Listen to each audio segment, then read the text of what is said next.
Admiral Chen retreated to her private quarters aboard the Pathfinder after the tense diplomatic reception.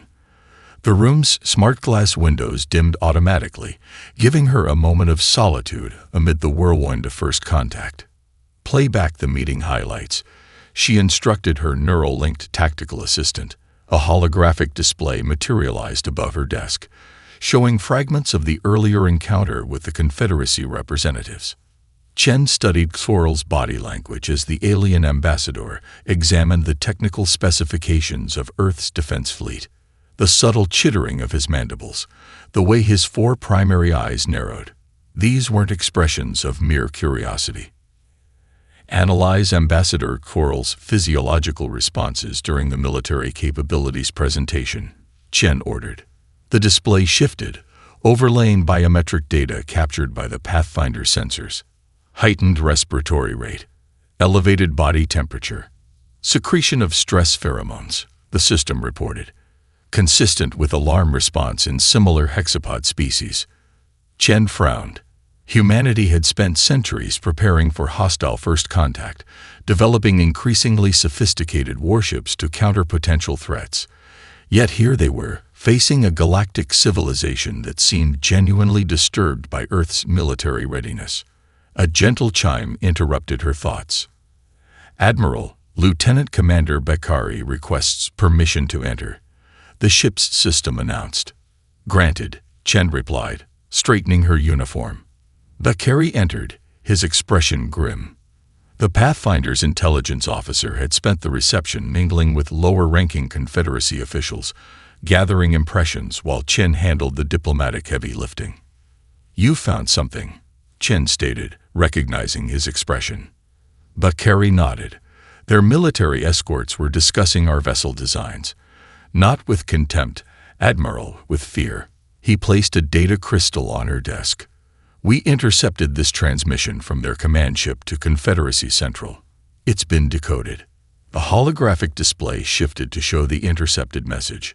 Chen's eyes widened as she read the Confederacy's preliminary assessment of humanity. Species: human.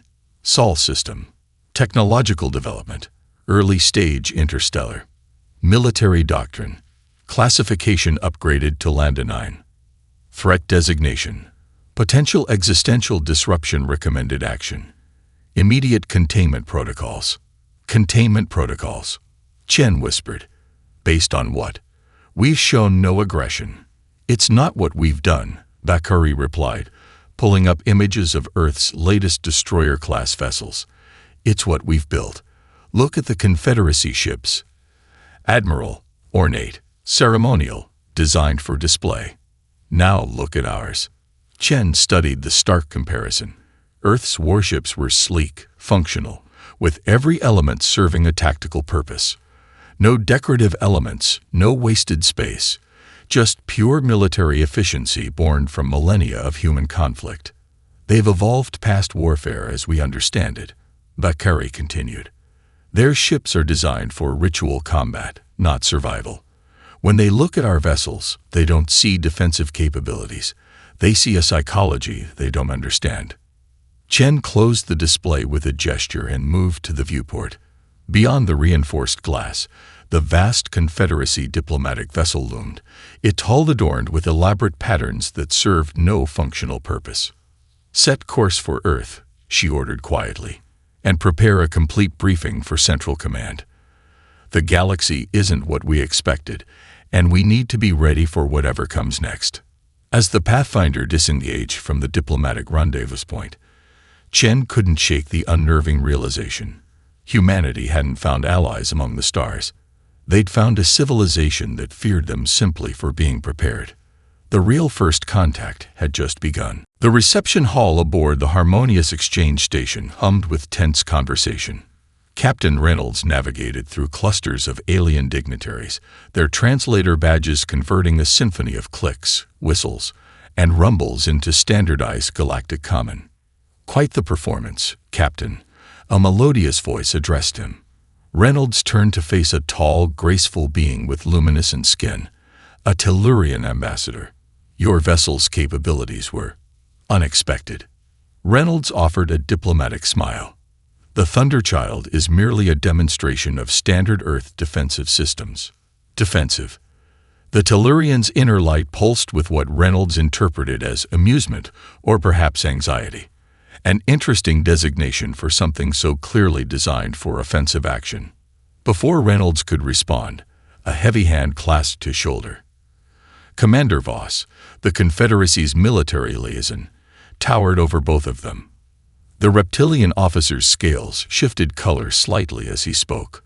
Your demonstration violated 3 protocols of the exhibition, Captain. Vessels were to announce maneuvers before execution. Weapons systems were to be operated at 30% capacity. And most importantly, the opposing demonstration vessels were not to be disabled. Reynolds maintained his composure. My apologies, Commander.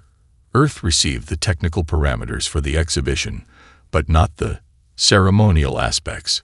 We approached this as a practical demonstration. Practical, Voss repeated, the translator struggling to convey his tone. Tell me, Captain, do humans always build their ships with such disregard for tradition?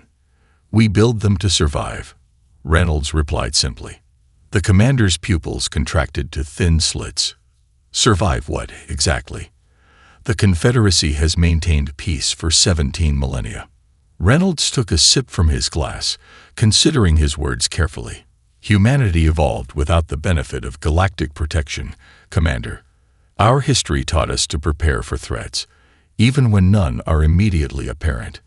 2 DFAX officers chittered nearby, their translator badges temporarily muted.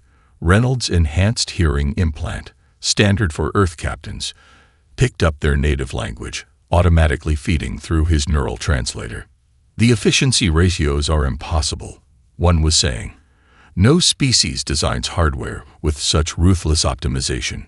The predictive analytics show their vessels have redundancies we've never considered, the other responded. Their targeting systems don't just destroy, they learn. Reynolds excused himself from the conversation with Voss and made his way toward the viewport. The Thunderchild hovered beyond the station's docking arms, its dark hull absorbing rather than reflecting the light of the nearby star. Unlike the ornate Confederacy vessels with their ceremonial markings and decorative illumination, his ship waited in the darkness like a predator. Lieutenant Cato joined him at the window. Sir, engineering reports the phase shift system is being scanned by Confederacy tech. They're trying to understand how we executed the blink maneuver. Let them look, Reynolds replied. They won't understand the principles without quantum relativity theory. Cato lowered her voice. I've been monitoring their communications networks. The exhibition has triggered an emergency council meeting. They're using a term I can't quite translate, something like shadow predator or void hunter. Reynolds nodded slowly. It's not just our technology that concerns them, Lieutenant. It's what it represents. And what's that, sir? Reynolds watched as a Confederacy ceremonial cruiser passed by the window, its hull gleaming with ritualistic patterns that had remained unchanged for centuries. A reminder of something they've forgotten, he said quietly.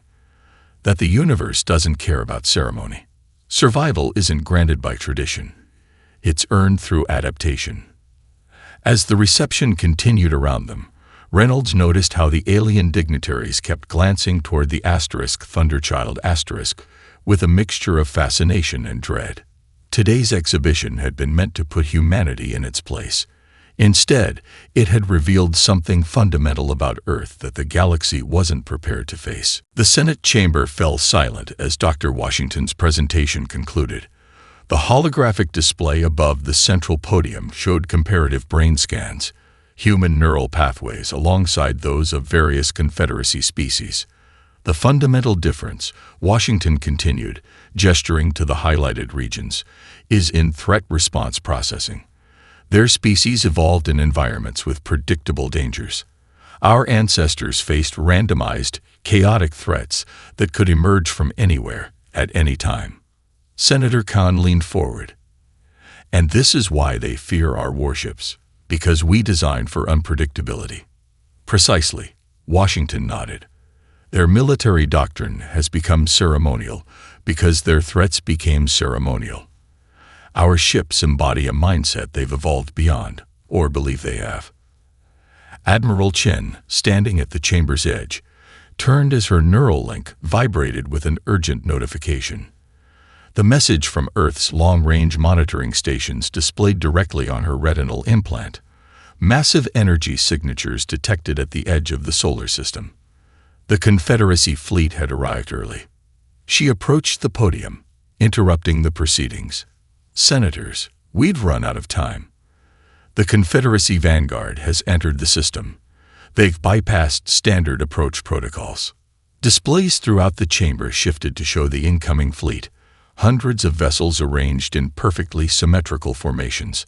Unlike the diplomatic ships Earth had encountered before, these were larger, with ancient weapon systems now glowing with active power signatures. "Their flagship is broadcasting on all frequencies," the communications officer announced. The holographic display changed to show Supreme Coordinator Vexlar of the Dithax, his insectoid features magnified to intimidating proportions. "People of Earth," the translator rendered his chittering speech. "Your continued development of aberrant warship designs represents an intolerable disruption to galactic harmony. You have rejected our generous offer of protection. We are therefore obligated to commence isolation protocols." Senator Ibarra rose from her seat. "These isolation protocols, what exactly do they entail?" The Dithax leader's compound eyes glittered. "The removal of all faster-than-light capabilities from your vessels. The installation of monitoring stations at strategic points throughout your system. The assignment of Confederacy observers to all human military installations." Admiral Chen stepped forward. "That's not isolation. That's occupation." "A semantic distinction without relevance," Vexlar responded. "You have 6 planetary rotations to begin disarmament procedures." The transmission ended abruptly. In the ensuing silence, Washington approached Chen with a data tablet. "I've completed the psychological profile of the Dithax leadership," she said quietly. "They're following a crisis response pattern documented in their historical archives. The last time they encountered a species with our approach to warfare was 50 millennia ago."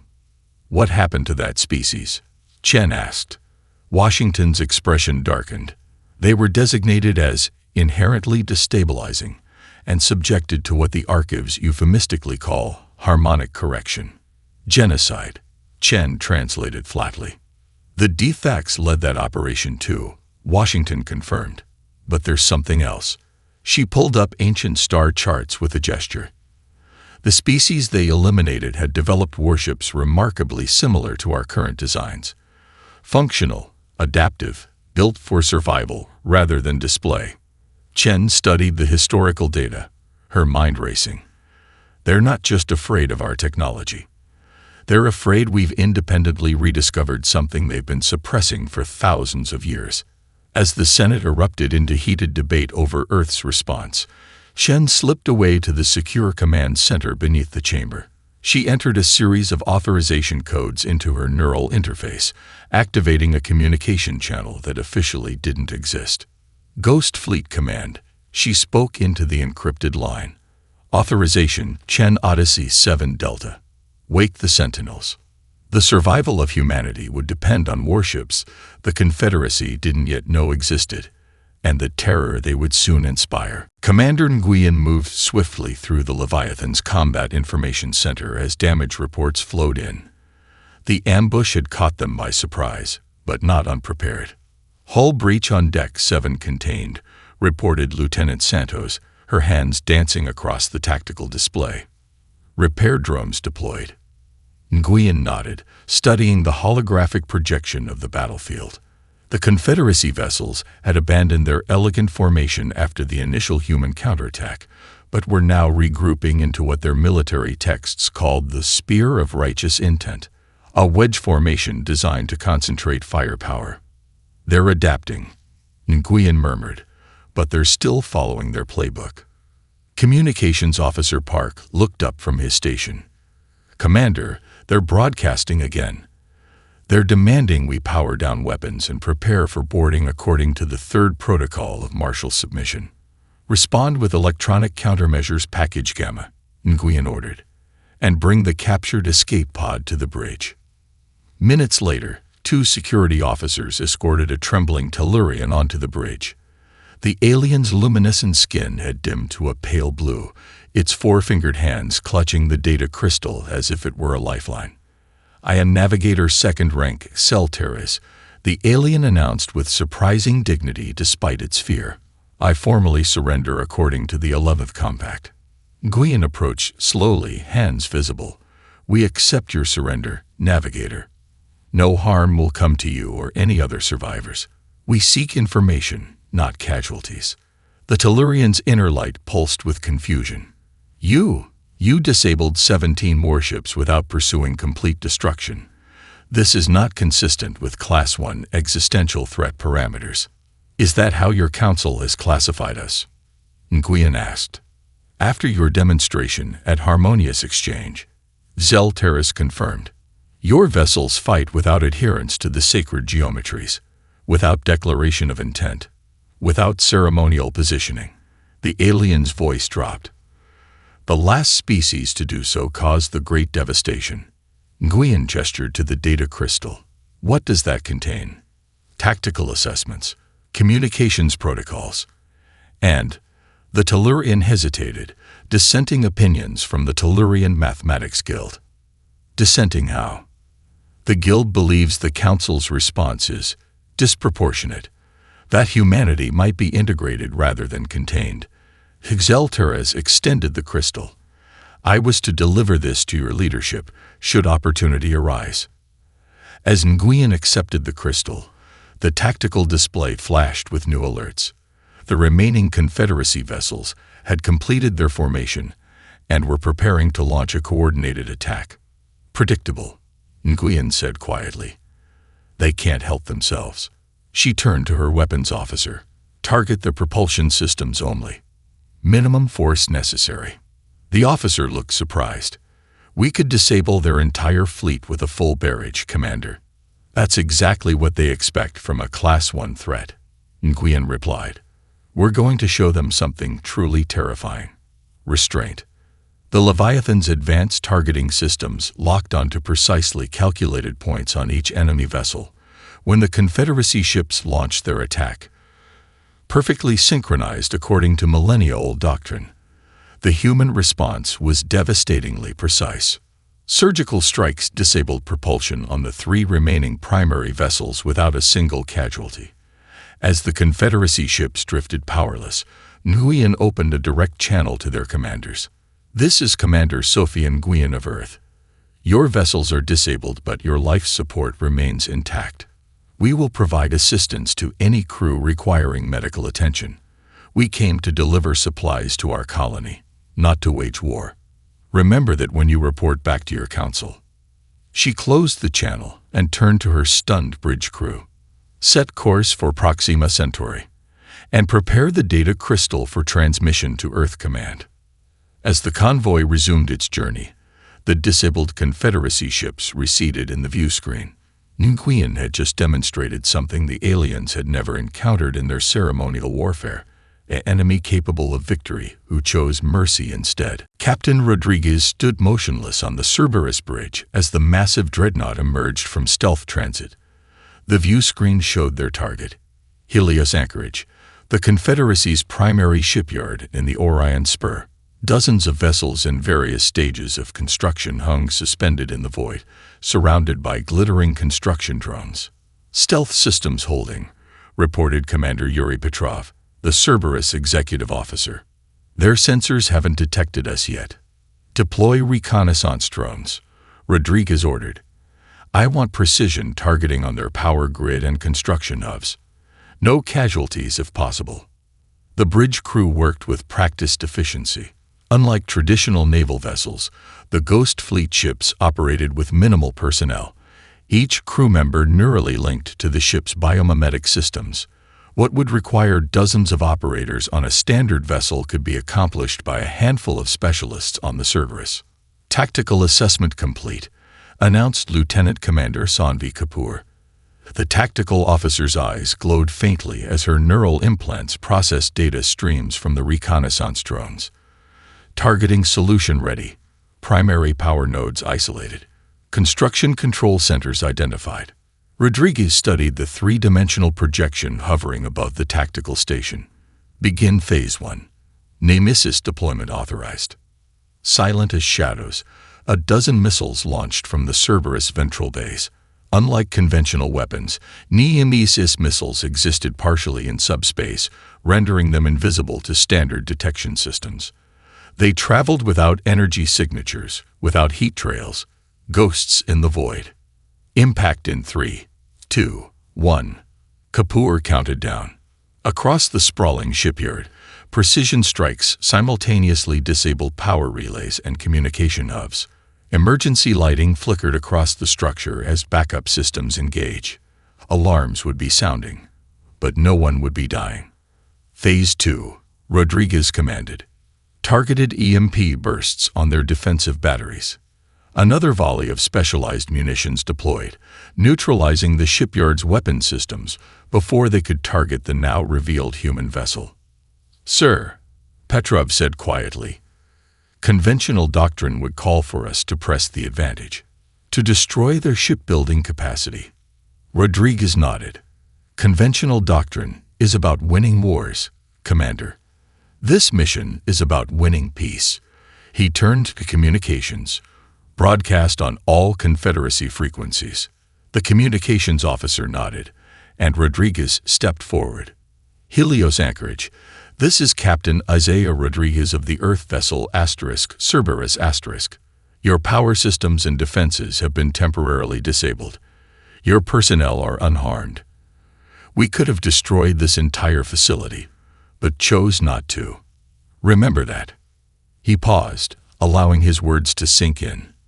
"We fight only when necessary, and with precisely calibrated force.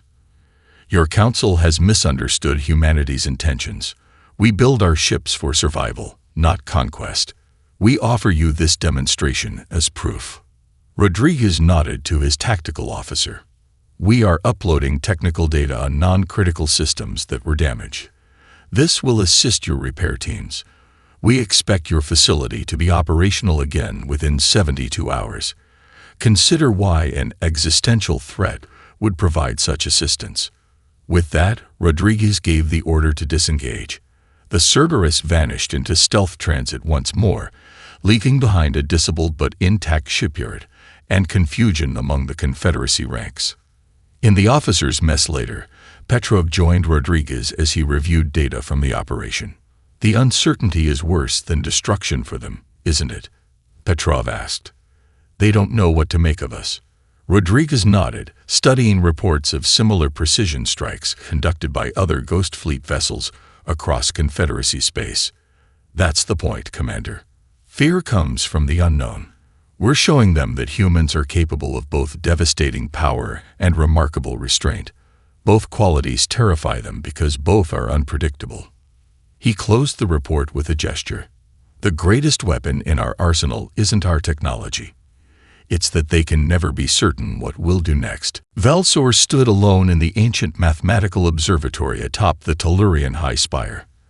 The chamber's crystalline walls refracted starlight into complex patterns that had guided his species' calculations for millennia. But tonight, the patterns seemed chaotic, disturbed, much like the Confederacy itself. The door hummed open, admitting Supreme Counselor Mira, the highest authority among Tellurians. Her luminescence pulsed with concern as she approached. "The Council has rejected your findings," she stated without preamble. "The Dethax faction claims your calculations are compromised by human influence." Valsor's inner light dimmed slightly. "Mathematics cannot be compromised. The Guild's analysis is sound. The human approach to warfare defies conventional response. Attempting to defeat them through traditional means will result in catastrophic losses." "I believe you," Mire replied. "But the Dethax have invoked the ancient protocols. They mean to deal with humanity as they did with the Vorinar." Valsor's luminescence flickered with shock. "The Vorinar purge is historical myth. It couldn't have. It happened," Mire interrupted. "The Guild archives contain the truth. 50,000 years ago, The DFAX led a campaign against a species that developed unpredictable warfare technology. They called it harmonic correction, but it was genocide. She approached the observatory's central calculation array and activated a hidden sequence. A secure data node emerged from beneath the floor, the guild's most closely guarded secrets. The similarities between Vorinar and human warship design principles are not coincidental, she continued. Both species independently discovered the same fundamental truths about effective combat: adaptability over ceremony, function over form, survival over spectacle. Valsor absorbed this revelation, his analytical mind racing. The DFAX fear humans because they represent a rediscovery of principles they thought buried forever. Precisely, Mira confirmed. And now they prepare to eliminate humanity before these ideas can spread again. The Morrigan already show signs of awakening their old warrior traditions after witnessing human tactics. Outside the observatory window, the night sky briefly flashed with the unmistakable signature of ships entering faster than light transit. The Tellurian defense fleet was mobilizing, not to join the Confederacy assault, but to leave it. "I've ordered our withdrawal from the Confederacy," Mireya announced. "The Elders' Council voted unanimously after reviewing your calculations. We will not participate in another purge. The DFAX will declare us traitors," Valsor warned. "Better traitors than genocides," Mireya replied. "The Grell, Vox, and Centauri have already signaled their intention to follow our lead." The secure communications array chimed with an incoming transmission. The holographic display showed Dr. Washington from Earth, her expression grave but determined. "Ambassador Mira," Washington greeted her. "Our intelligence suggests the DFAX fleet has altered course toward Proxima Centauri. They've activated weapons we can't identify." Mira's luminescence pulsed with alarm. "Planet killers. Weapons forbidden since the compact was signed. They mean to make an example of your colony." Washington's expression hardened. "Then we'll make an example of our defense. Earth has mobilized all available forces to intercept. Admiral Chen requests safe passage through Tellurian space." "Granted," Mira responded without hesitation. "And more. I offer you our navigational data on the DFAX fleet movements. They believe their course calculations are sacred secrets, but the Mathematics Guild has decoded their patterns." As the transmission ended, Valsor turned to his Supreme Counselor. "You've chosen sides in a conflict that could reshape galactic order." Mira's inner light stabilized into a resolute glow. "No, Valsor. I've chosen to stand against history repeating itself. The humans fight for survival, the most honest form of warfare there is. The DFAX fight for control through fear. Mathematics may be neutral, but we need not be." Beyond their observatory, the Tellurian fleet continued its departure from Confederacy space, heading toward a rendezvous with Earth vessels. The political earthquake was complete, and the battle for galactic future was about to begin. The command deck of the Athena carrier pulsed with controlled urgency as Admiral Chen surveyed the tactical display. The holographic projection showed the largest assemblage of Earth warships in history, -237 vessels converging on the Proxima Centauri system from multiple vectors. "DFAX fleet has passed the heliopause," reported Strategic Officer Lin. "Planet killer activation sequences detected." Chen's expression remained calm despite the stakes. "Status of civilian evacuation: 87% complete," Lin answered. "The colony governor reports 3 hours minimum for remaining personnel." "They don't have 3 hours," Chen said quietly. She opened a fleet-wide channel. "All vessels, this is Admiral Chen. The DFAX intend to demonstrate their power by destroying our colony. We will demonstrate ours by saving it." Throughout the fleet, captains and crews absorbed her words. Some commanded vessels with decades of service. Others piloted experimental ships with technology still classified beyond top secret. All understood this battle would determine humanity's future among the stars. "Deploy according to Medusa protocol," Chen ordered. "Ghost fleet to vanguard position. Conventional forces in layered defense. Tellurian navigational data indicates the Dethax will emerge from hyperspace at these coordinates. A holographic display updated, showing predicted enemy positions. Unlike the perfect geometric formations the Confederacy typically employed, the human fleet arranged itself in seemingly random patterns, a deliberate chaos that masked sophisticated tactical positioning. "Signal from incoming vessels," announced Communications Officer Diaz. "Friendly signatures. Morrigan warships approaching at high velocity." Chen raised an eyebrow in surprise. "Open channel." The view screen displayed a scared warrior with ritualistic markings across scaled skin.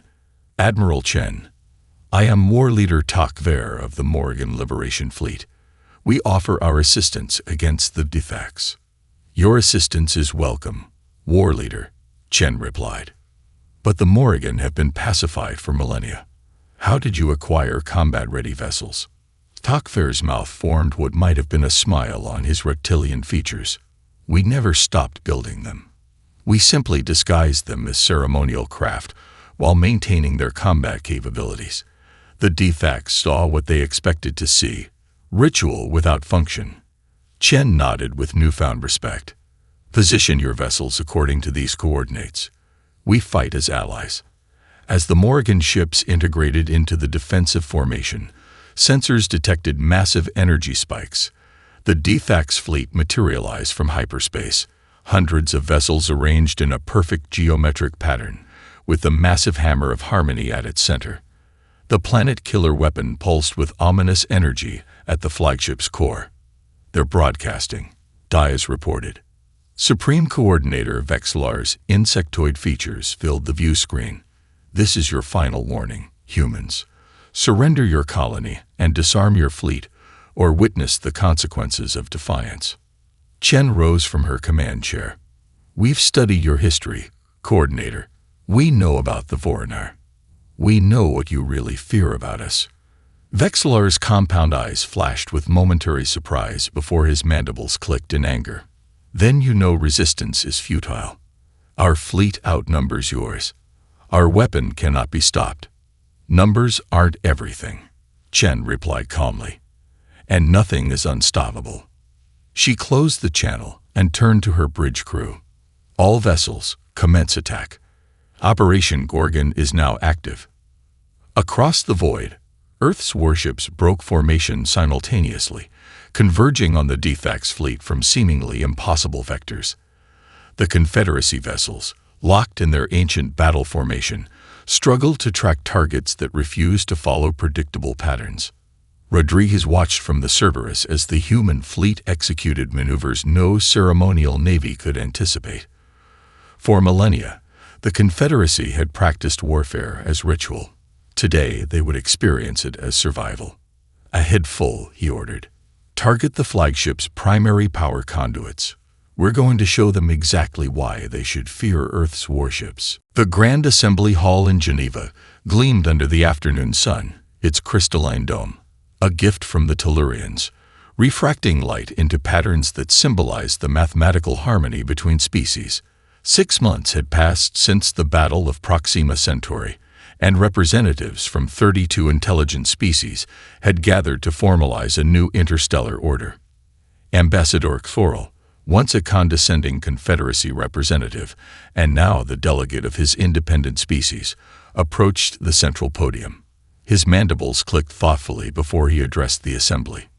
"When we first encountered humanity, we saw only the shadow of an ancient threat," he began, his translator rendering his chittering speech into multiple languages simultaneously.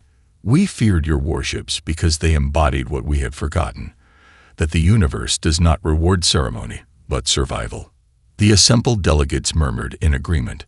Many had witnessed the battle footage from Proxima Centauri, where Earth vessels had executed maneuvers that defied conventional tactics, where Captain Rodriguez had sacrificed the Cerberus to destroy the planet-killer weapon, creating a subspace anomaly that had become known as the Rodriguez Remnant, now a permanent monument to human determination. "The soul accords we signed today," Sorel continued, "represent more than peace. They represent truth. For millennia, The defects suppressed innovation in warfare, claiming it preserved harmony. We now understand they feared what humanity instinctively knew, that true security comes not from ritual, but readiness. Dr. Washington rose from her seat at Earth's delegation table. As the newly appointed diplomatic coordinator, she had spent months helping former Confederacy species understand human psychology. The defects believed that ceremonializing warfare would prevent it, she explained. Instead, they created a galaxy unprepared for genuine threats. Humanity never stopped preparing, not because we love conflict, but because we value life enough to defend it. The assembly hall's massive doors parted, admitting a procession of officers in formal uniforms. Admiral Chen led them, her bearing solemn as she approached the central dais. Behind her walked survivors from the Cerberus, their faces bearing the quiet pride of those who had witnessed history and lived to tell of it. The signing of the Soul Accords, Chen addressed the gathering, marks the beginning of a new approach to galactic security, one that honors tradition while embracing innovation, one that prepares for the worst while working for the best. A holographic display activated, showing images of the UES Phoenix rising from Earth's orbital shipyards. The massive vessel incorporated design elements from 7 different species, blending human tactical efficiency with alien technological contributions. This vessel represents our shared future, Chen continued, built not for dominance, but for protection, not for conquest, but for exploration. Its weapons exist not to intimidate, but to ensure that all peaceful species may travel the stars without fear. War leader Tak Ver of the Morrigan approached, towering over the human admiral. For too long, the defects made us forget our warrior heritage, claiming it threatened peace. You reminded us that being prepared for war is what truly preserves it. As delegates approached to sign the accords, Sorrel moved to stand beside Washington. Your warships no longer terrify us, Doctor, he said quietly. But they do something perhaps more important. They inspire us. They remind us that survival requires vigilance, and peace requires strength. Washington watched as species that had once feared human military technology now sought to learn from it. That was always their purpose, she replied. Not to frighten, but to protect. Not to destroy, but to preserve. Beyond Earth's atmosphere, the Phoenix completed its maiden orbit, its hull gleaming in the sunlight. No longer a symbol of terror, but of a galaxy awakening to a fundamental truth humanity had never forgotten: that the stars belong to those prepared to defend their right to reach them.